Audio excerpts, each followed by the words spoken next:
Kaj lahko naredite, da se boste čim hitreje spet osredotočili na svoje cilje? Moje ime je Aleksander in to današnje coaching vprašanje je namenjeno vsem tistim, ki ste morda v neki coni udobja ali pa ste morda na dopustu ali pa uživate nekje in na koncu dopusta s težavo spet začnete odločno, fokusirano delovati proti svojim ciljem, proti svojim sanjam. Veliko ljudi danes se zgodi, da v trenutku, ko odnehajo nekaj, nehajo biti na neki zdravi hrani, nehajo telovaditi, nehajo pisati knjigo, nehajo uresničevati svoje cilje, nehajo biti odločeni ali pa odločno fokusirani na to, kar bi radi. Izgubijo motivacijo, izgubijo tisti momentum, izgubijo tisto odločnost, izgubijo tisti fokus, ki so ga pred tem imeli. In kar nekaj časa rabijo, da spet ta mašina zalaufa. Ne vem, če me je to znano. No, današnje coaching vprašanje je za vas, če bi radi čim hitreje, v najkrajšem možnem času se fokusirali in odločno šli nazaj proti ciljem, v akcijo, v službo, v zdravo hrano, gibanje, karkoli že tisto, kar ste naredili pauzo. In ta pauza ali pa ta detour, ko se reče ovinek, je lahko koristen in ga jemljete kot del celega procesa. Ker veliko ljudi reče, ojoj, mi ne gre, mi ne uspeva in prehitro vržejo puško v koruzo.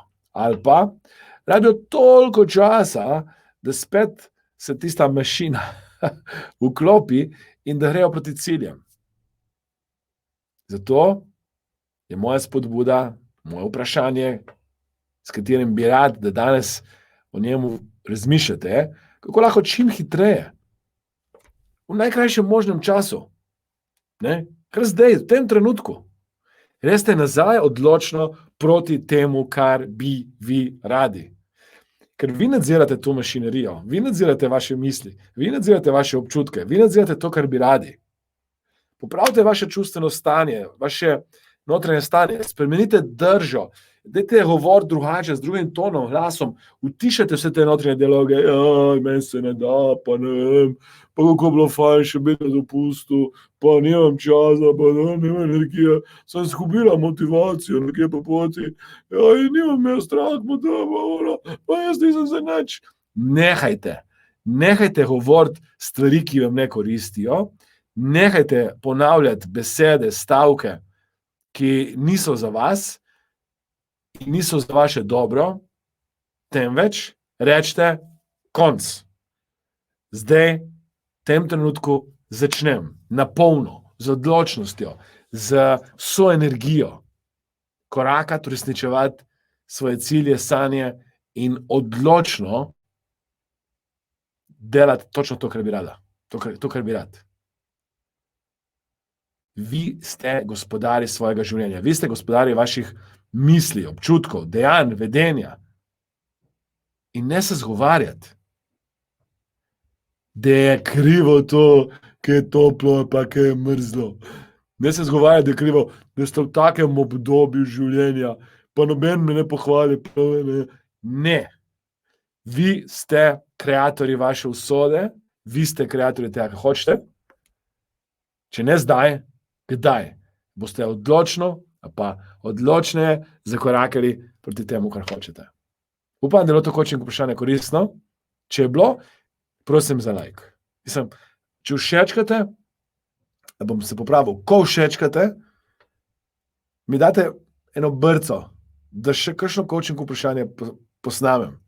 In potem morda boste zdaj všečkali coaching vprašanje, ki ste rekli, to današnje coaching vprašanje je bilo Ma potem, čez 10, 20, 30, 40 coaching vprašanj, bo prišel pa tisto, ki se vas bo res dotaknilo, a boste res vi potrebovali, ker današnje morda potrebuje nekdo drug. Ker vi rečete, jaz pridem z dopusta in jaz začnem takoj na polno, ali pa jaz pridem iz neke situacije in kar naenkrat sem tam že noter, 1000%. To je za me easy, busy. Morda nekdo drug rabi. In morda boste nekatero drugo vprašanje vi rabili. Pomagajte mi. Klikajte na všeček. Napišite v komentarje. Rečite, Aleksander, lej, ni bilo ne vem, kaj je to vprašanje. Za spodbudo, ker si lih ti dam en komentar, ja, ali pa ti dam ena všečka, ne ti bo, ne. Včasih so tudi v šolah to naredili, dvojka za spodbudo, ne bo to kljukca za spodbudo v šolah, ne. In naslednje pričakujte pa pol tisto, ki bo prišlo, direktno v srce, to sem rabila, to sem čakal, to je bilo ta pravim trenutku, se mi je dotaknilo na to vprašanje. Tako da, klikajte na like, delite, komentirajte, všečkajte, pomagajte mi pomagati večjemu številu ljudi. Hvala, ker ste. Ste klikali na like? Ker če ne zdaj, kdaj? V tem trenutku je dober čas, da klikate na like, da delite, komentirate, všečkate in še kdo morda to sliši. Zdaj.